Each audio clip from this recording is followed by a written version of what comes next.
কোরআনের পক্ষে নির্বাচন করবেন যিনি আব্দুল্লাহর বেটা মুহাম্মদ সাল্লাল্লাহু আলাইহি সাল্লাম, তিনি কোরআনের বিপক্ষে অবস্থান নিয়েছেন যিনি আবু জেহেল, তিনি তাফসীরে ইবনে কাসিরের লেখক লেখে মক্কার জমিনে সর্বপ্রথম কোরআনকে ব্রিগেড দেওয়া হয় 5 জন। 1 নম্বরে আবু জেহেল, 2 নম্বরে রাহিস বিন ওনানা, 3 নম্বরে কাব বিন আশরাফ, 4 নম্বরে ওলীদ বিন মুগীরা, 5 নম্বরে আখনাস বিন শুরাইব। সর্বসময় তাদের চিন্তা ছিল কোরআন যেন মক্কার জমিনের পার্লামেন্টে না যায়। কোরআন যদি পার্লামেন্টে যায় আমাদের দাদাগিরি নেতাগিরি মক্কার জমিনে চলবে না। আল্লাহ পাক ডাক দিয়ে বলে, পাগলের দল, কোরআনকে যত চাপ দিয়ে ধরবা কোরআন তত মিলে যাবে। বক্তব্য আমার না, বক্তব্য আল্লাহ বলতেছেন, ইউরিদুনা লিয়ুতফিউ নূরাল্লাহি বিআফওয়াহিহিম আল্লাহু মুতিম্মু নূরিহি ওয়ালাউ কারিহাল কাফিরুন।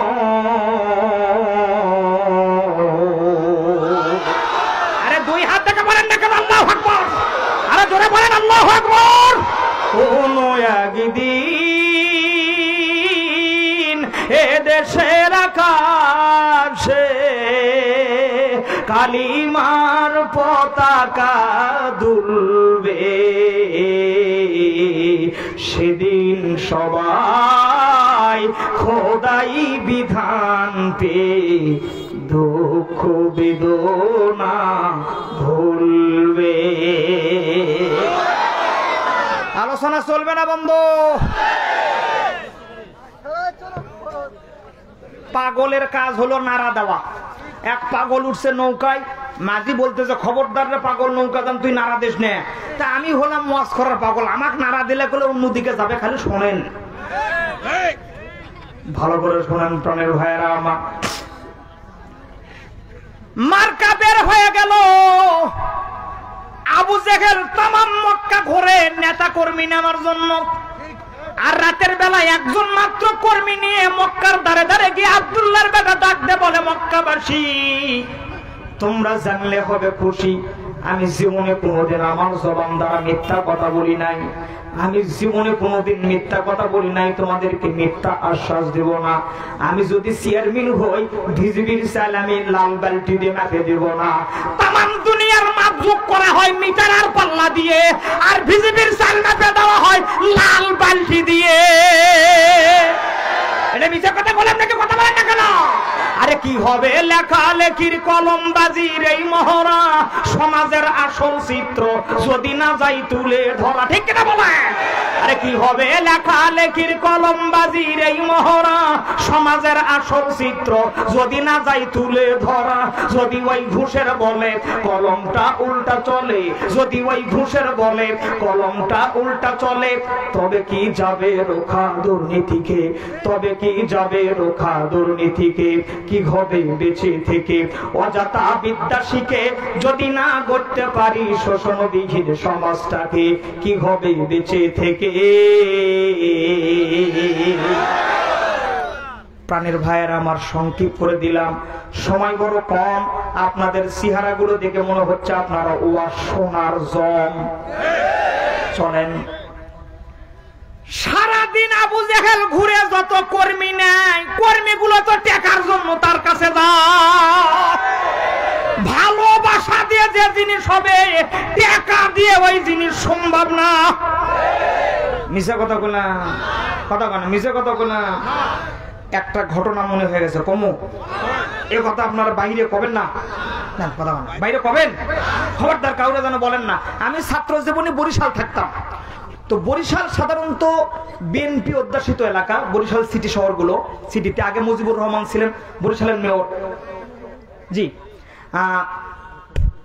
প্রচুর বিএনপির সাপোর্টার বেশি ওখানে। যাই হোক, আমার ছাত্র জীবনের কথা বলতেছি আমি।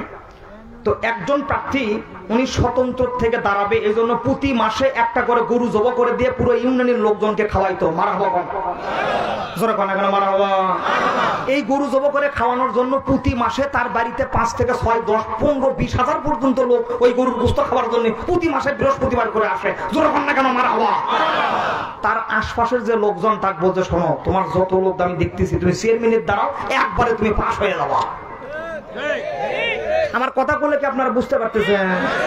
লোকটাও চিন্তা করে দেখে যে প্রত্যেক মাসে আমার বাসায় 15,000 লোক খাওয়া দাওয়া করে, 15,000 বাদ দিলাম, 12,000 যদি এখান থেকে আমাকে ভোট দেয় তাহলে এই 12 আর আমার আত্মীয় স্বজন আছে 5, মোটামুটি 17,000 হলে আমি পাশ করে এনে দেবো ইনশাল্লাহ। নির্বাচনে স্বতন্ত্র থেকে দাঁড়িয়ে গেল, পরিশেষে ভোটের বাক্স গুনে তার ভোট হয়েছে 319টে। একটা লোক কথা বলা আশ্চর্য হয়ে গেল। ভোট বড় সাংঘাতিক জিনিস, খুবই সাংঘাতিক জিনিস। দিনের নবী মক্কাবাসীকে বলে, মক্কাবাসী আমি গরিব মানুষ হইতে পারি, খেজুরের ছাউনির নিচে থাকতে পারি, আমার কোরআন যদি মক্কার পার্লামেন্টে যায়, মক্কার মধ্যে যুবতী মেয়েগুলো তারা নিরাপদে রাস্তা চলাচল করতে পারবে।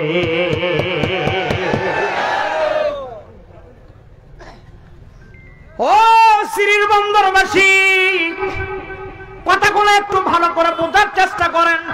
প্রাণীর ভাইয়েরা আমার, সময় ঘনিয়ে আসলো, মাত্র সময় আছে আর 15 দিন। জোরে বলেন কয়দিন? জোরে কর না কেন, কয়দিন?